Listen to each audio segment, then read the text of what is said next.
برابر تمام زبانوں کی نمائندگی یہاں پہ کر رہے ہیں. السلام علیکم. میرا نام عمرانہ کومل ہے اور میرا تعلق بھی جنوبی پنجاب سے ہے.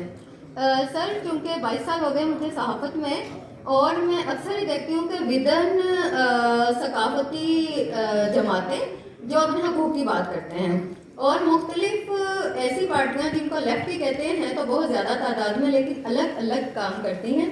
جدوجہد جو ہے نا ان کی ٹکڑوں میں بٹی ہوئی ہے، جس کی وجہ سے ہم لوگ سفر کر رہے ہیں.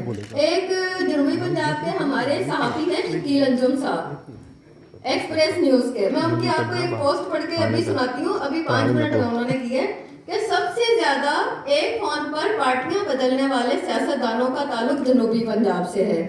ان کی وفاداریاں بدلنے کا عذاب عوام کو کٹے اور بکریوں کی صورت میں مل گیا ہے.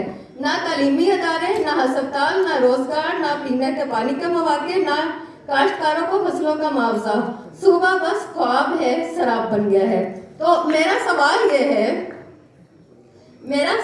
یہ ہے کہ کب تک ہم لوگ خود ٹکڑوں میں بٹ کر اپنے ٹکڑے کرواتے رہیں گے؟